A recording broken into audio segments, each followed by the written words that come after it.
So we were supposed to do this a while ago. I'm up early enough now, and I'm not swamped with everything going. Actually, I had started the video before, but I had to be kind of left with my thoughts for a little bit on the game to really know what I was actually going to talk about, because my thoughts have changed over the last couple weeks. Coffee. So I got the game early. I got it really early, actually, like a week early, and I played through it. I didn't stream it or anything. I just played, a personal playthrough, and I loved it. I absolutely loved it. There was so much there that was just right out of the classic. And then you get to the end of the game, and you're like, playing a different game? Like, what's going on? I didn't really know what it meant or what was going on until the next day, when I started to piece things together from, I had to let it marinate. I had to let it soak and sit. And then I was like, oh my gosh, right? And that's kind of where I realized that this game, it's not a remake. Remake is not what the game is. It's the title of what's happening. Sephiroth is trying to remake what's going on, and that's where everything leads up to, and that's what's amazing. And that leaves the original Final Fantasy VII intact, and that when I started to let those things sink in, I got really excited. Final Fantasy VII is still my favorite game of all time, because you can't beat nostalgia, right? You can't beat the memories I've had for the last 20 years playing that game. You can't beat that stuff. And so what Square did was smart. They didn't need to beat it. They complemented it, right? And so now you have these two things that complement each other, and that kind of goes along. I started up Final Fantasy VII right after beating it, and I caught myself filling in all the missing information with remake stuff and imagery in my head. And it was like, man, that's so cool, because I have context in different ways now that just make this bigger and more full and better. And I love that. I love that. And I love that my 20 years with the experience isn't overwritten. It's not gone, right? So going back to remake, like I said, 98% of the game really is super faithful. And they do little deviations, little things that I think work out very well. Like there's new Sephiroth stuff that didn't happen. A lot of that is plot hinged for what's going forward with remake, not necessarily with what happened in the past. But the element of how haunting Sephiroth is builds his character, builds his lore, builds his power, builds his fear. And that was my biggest thing with that character coming into this. Playing through Crisis Core, Sephiroth didn't do it for me as far as Sephiroth. And maybe that's because you don't have enough time to really let it sink in of how much of a villain he is, right? But they just didn't really push Sephiroth's personality and hatred in that as far as I think it should have gone. That being said, I do love Crisis Core. There's a lot in that game that I love. There's a lot wrong with it too, but overall, I think that game is fun, and a lot of the main points of the lore I think are really good. I would like to see what they do with all that stuff in remake, and hopefully maybe kind of sifting that around. Anyways, we're not talking about Crisis Core. We're talking about Sephiroth. If you go to Advent Children, I felt the same way. I felt like Sephiroth was a little 2005 emo kitty. The whole movie was, right? The whole movie is definitely a product of its time. But Sephiroth was more like, he kind of felt like more like Genesis in a way, how he did in Crisis Core, where he wasn't necessarily so direct and vicious. He was more like almost theatrical in a sense. And when you get to remake and you see Sephiroth from the very beginning, you're like, this is Sephiroth. This is the way the character was intended to be written.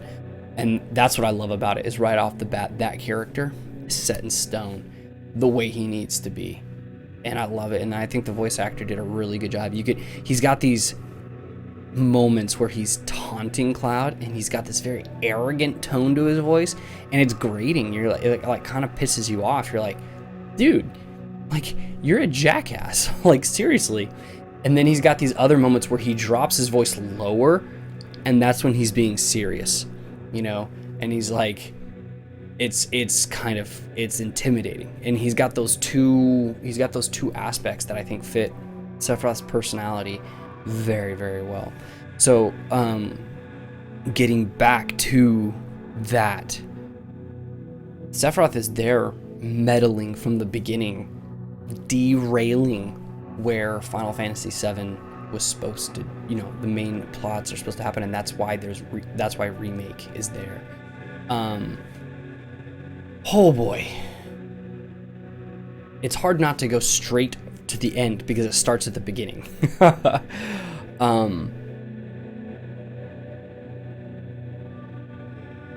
This Sephiroth knows the events of Final Fantasy VII, and that's what's crazy.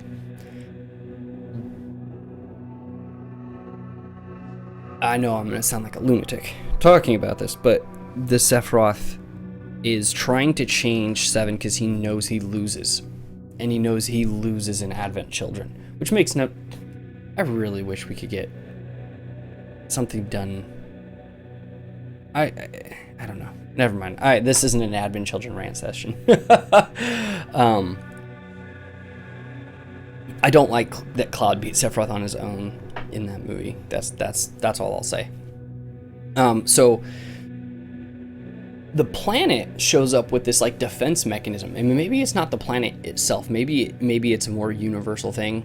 We don't have quite all the context on it. I personally think it's a defense mechanism of the planet, and kind of where you hear the screams coming from. You know, in the original game, it's kind of like parallel to that. But these things are trying to keep the game on track. And at first, you think that they're derailing stuff, right? And that's the perspective from the end of the game.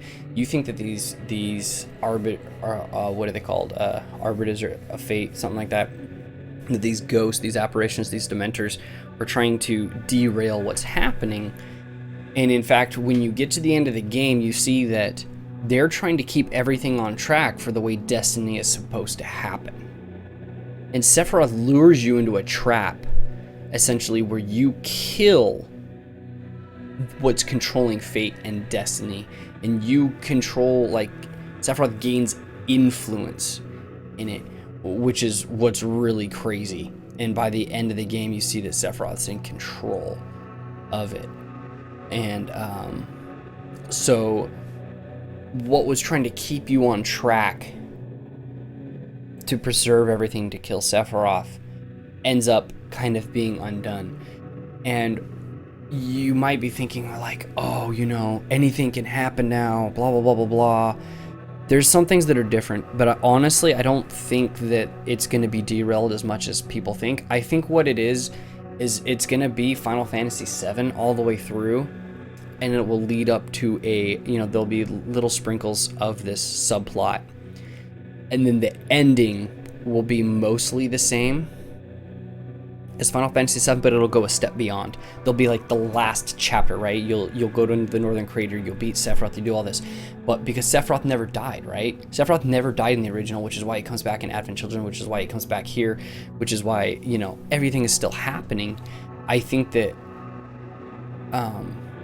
with Zack being alive in an alternate time, in a parallel time, I think that Zack and Cloud are going to... Oh man, I got goosebumps again just talking about it.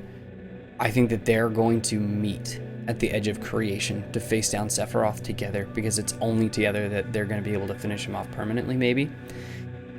And that maybe Zack will have some sort of parting words for Cloud as the timeline shifts back and he is removed from existence.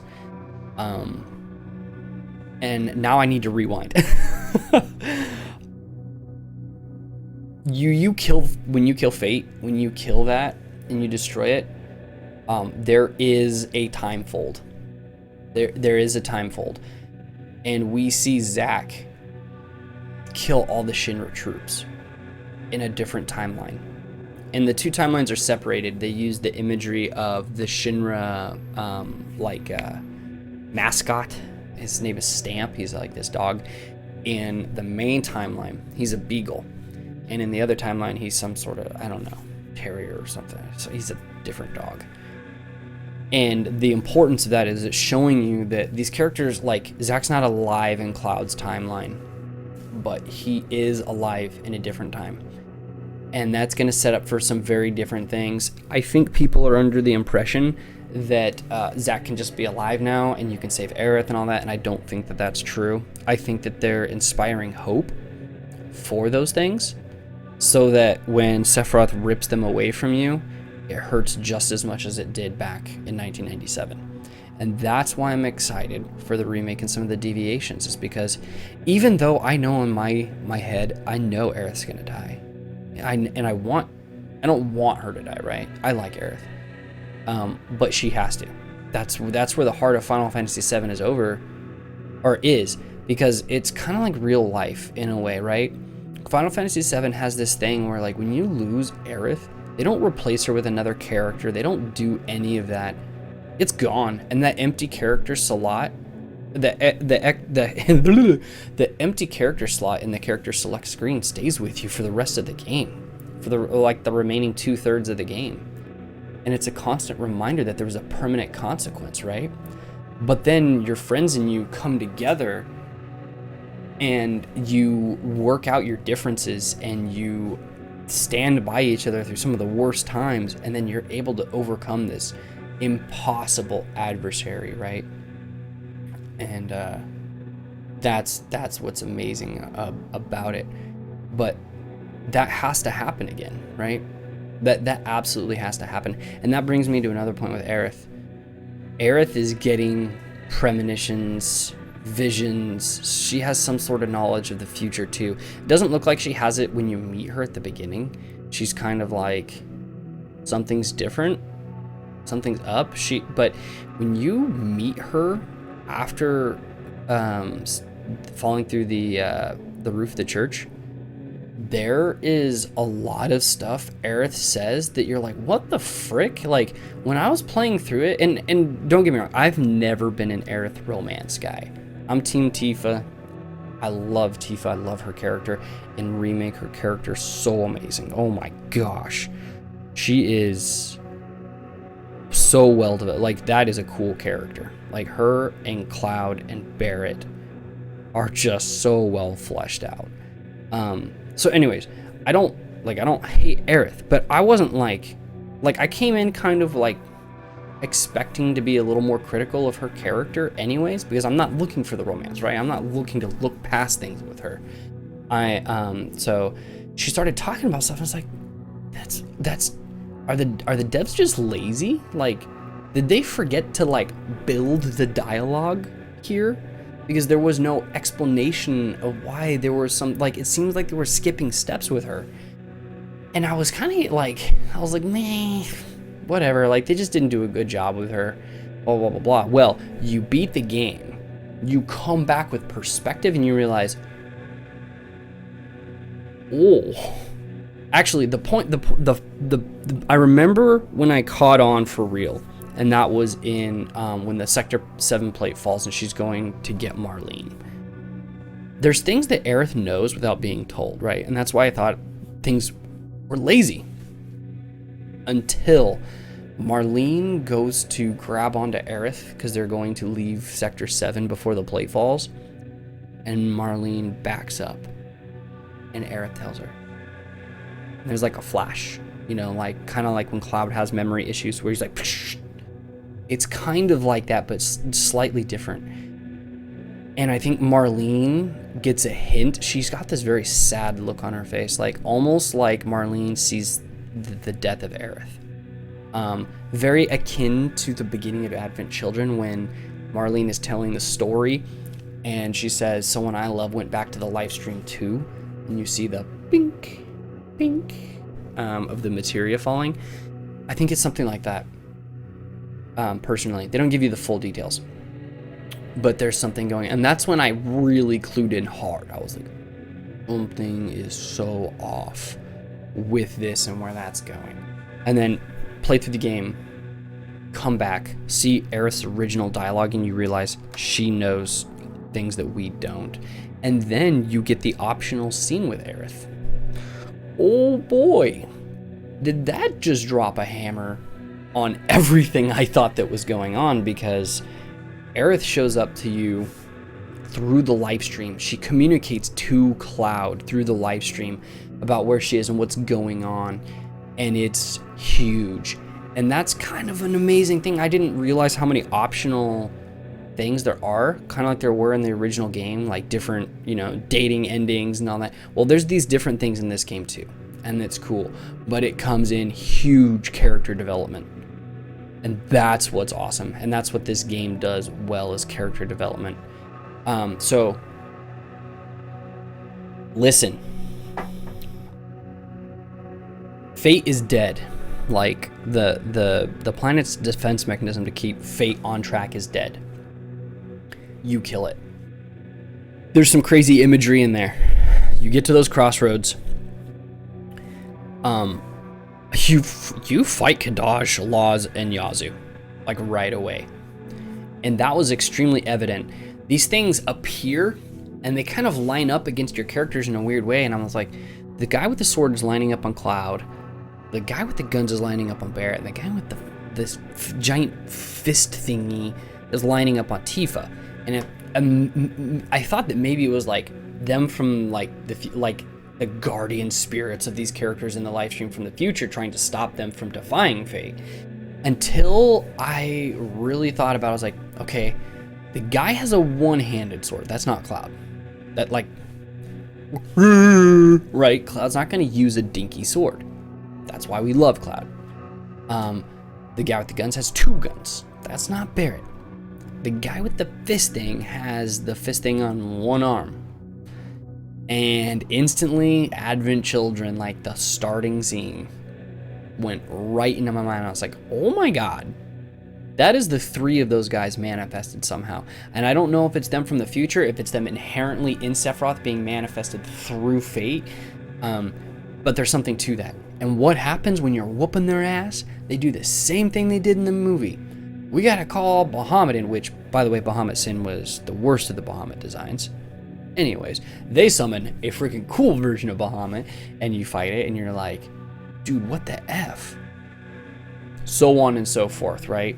That imagery is there. And then there's this weird... A lot of people compare it to Kingdom Hearts, and I see why. I don't personally see that in the art at all. I think it's because of the black orbs, and it's giant, and it moves slow, right? It's wrapped in like crystal, which to me is like a symbolism of the Mako crystallization in the Northern Cave. And it's either like the will of Sephiroth or Jenova or something like that. It's something weird. And what's even weirder is they call it the Arbinger, which is a title Jenova is given. And that's kind of crazy.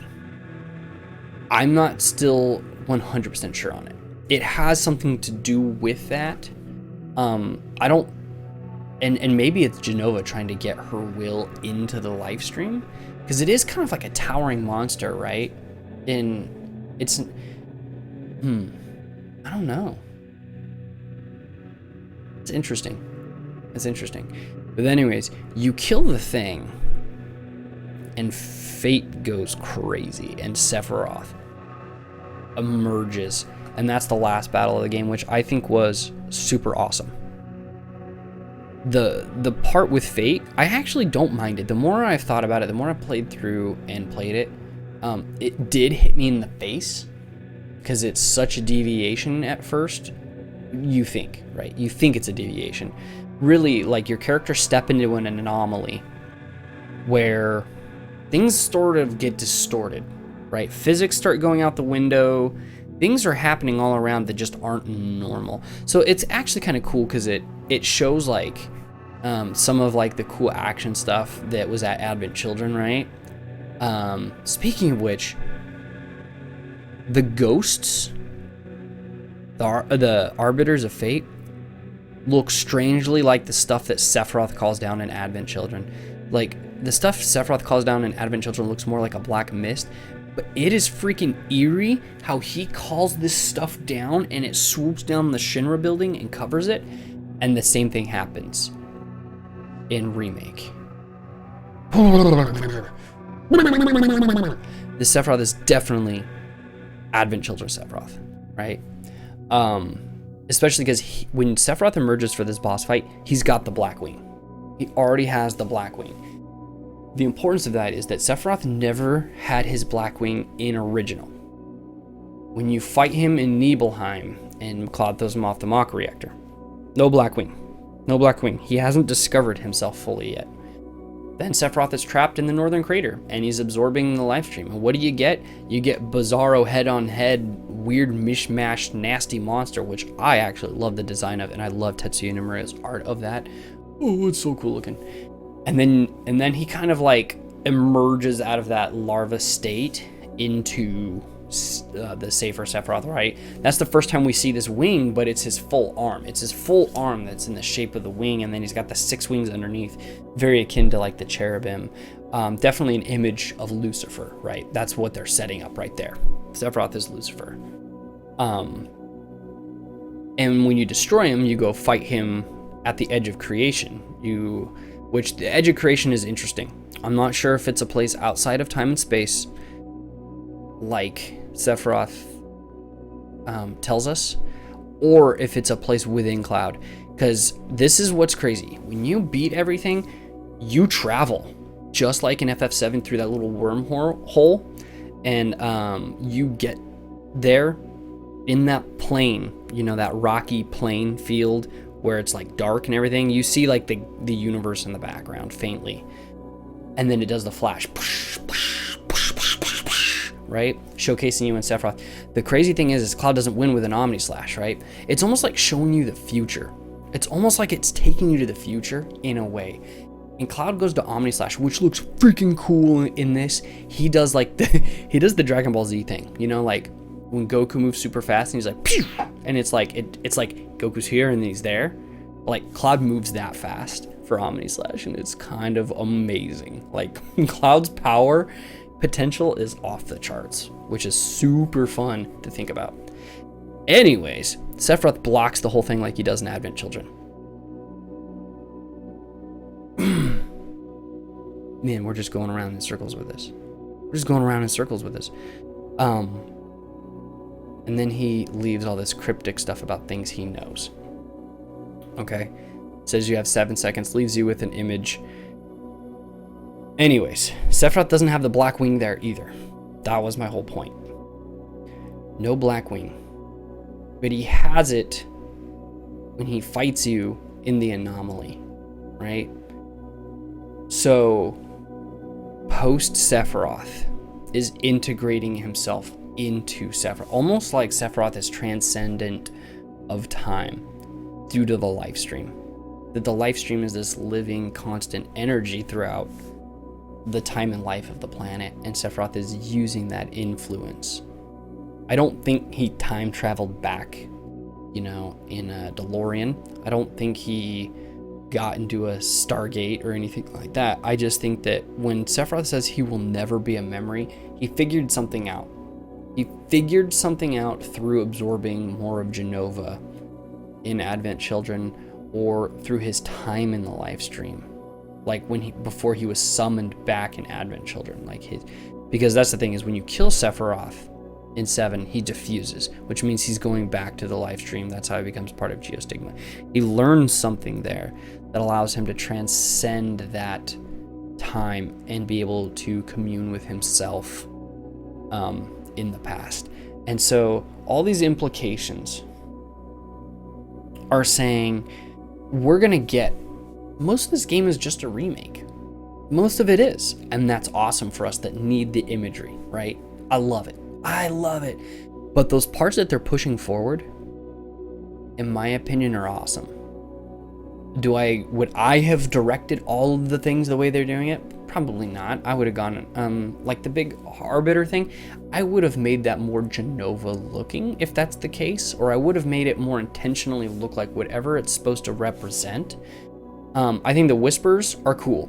I don't exactly know what they mean, and I'm actually hoping that we get Kadaz Lazu. I hope we get the Advent Children, sorry. Make it simple.